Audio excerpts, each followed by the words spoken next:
وصاد في سوق الانتقالات، وانت مطلع على وضع نادي الزوراء. نعم استاذ هشام، بالتاكيد هو يحتاج وقت. يعني بالبدايه لا خلاف انه الكابتن حسام البدري من المدربين المميزين والمدربين الكبار اللي عندهم انجازات كثيره ذا في مصر وخارج مصر. وانا اعتقد يعني مكسب لدورينا ومكسب لنادي الزوراء يعني بصوره عامه. لكن اي مدرب استاذ هشام تعرف يحتاج بيئه صحيه، يحتاج نوعيات لاعبين، يحتاج ادوات، يحتاج لاعبين اجانب على مستوى عالي. هذا كله مرهون بالعمل المقبل، الفتره المقبله يعني هل راح يلبون طلباته؟ هل راح يجلبون اللاعبين المحترفين اللي يريدهم؟ هل راح يستقطبون لاعبين من مثل ما يقولون الصف الاول عندنا بالعراق؟ يعني الان اغلب لاعبين الزوراء هشام حتى نكون واقعيين لاعبين من الصف الثاني، لاعبين شباب، لاعبين صغار، يعني ما لاعبين مؤثرين، ما لاعبين بقيمه لاعبين القوه الجويه ولاعبين نادي الشرطه. لذلك كل هذا نجاح حسام البدري مرهون بهذه الجزئيات. يعني هو الان تكلم بثقه بالمؤتمر الصحفي وقال انه انا اريد انافس، احصل على بطوله الدوري وانافس بالبطوله الاسيويه، وهذا حق مشروع، وهذا كلام يقوله كل المدربين. اي مدرب يجي يتعاقد مع الفريق يقول له ما طموحاتي، لكن بالتالي مرهون بواقع حال. يعني الواقع حال هذا هو اللي ينجحه، هو اللي ما ينجحه يعني. ونتمنى له التوفيق. طبعا تسالني على الامور الفنيه، فريق الزوراء محتاج الكثير بصراحه. يعني فريق الزوراء محتاج يعني بالحاله الدفاعيه يجب ان لاعبين يعني على مستوى عالي في خط الخلفي. وانا استغرب من التجديد لحويب لاعب هذا الموريتاني، التجديد انه قبل ما يجي الكابتن حسام البدري ومجددينه، والان مضطرين انه يستمر هذا اللاعب الموريتاني.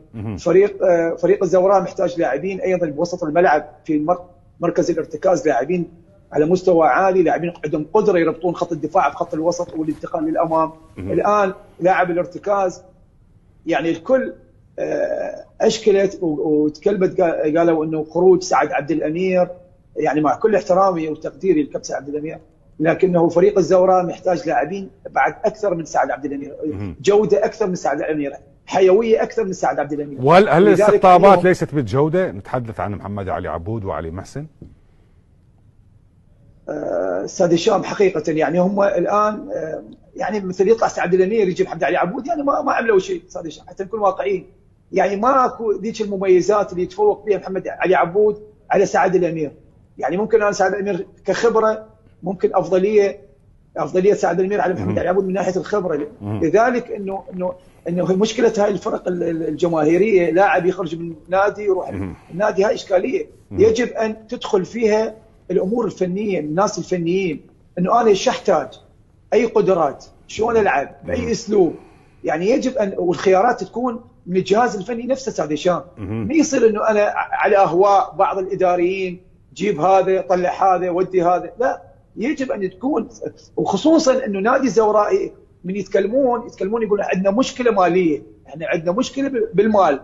فالمال انت يجب ان توظفه بالصوره الصحيحه، يجب ان تختار لاعبين بدقه متناهيه في سبيل انه تحقق هدفك. ما فقط انه انا اجي لين لاعب يلعب بالقوه الجويه اجيبه، لين لاعب كان يلعب في الطلبه اجيبه، لا، مو هذا العمل. العمل يجب ان يرتكز على لاعبين على اسس انه انا محتاجهم، محتاج شلون العب باسلوب لعبي، شلون اهاجم. كره الزوراء دائما شو يقولون، الفريق الزوراء يلعب كره بالارض، يلعب كره هجوميه، شلون اختار لاعبين بوسط الملعب عندهم حالات الهجوميه جيده. فهذا كله يرتبط بالخيارات. واعتقد اتمنى، يعني مو اعتقد، اتمنى يساعدون حسام البدري في سبيل تكوين فريق جيد منافس يعمل اضافه لدورينا استاذ هشام. طيب نعم. كابتن ثائر او كابتن رافد عفوا، نتحدث عن حظوظ القوى الجويه. القوى الجويه في مجموعه مع الاتحاد، سبهان واجمك الاوزبكي. نتحدث انه الجويه متوقع انه سيضعوه في خانه المقارنه مع مشاركه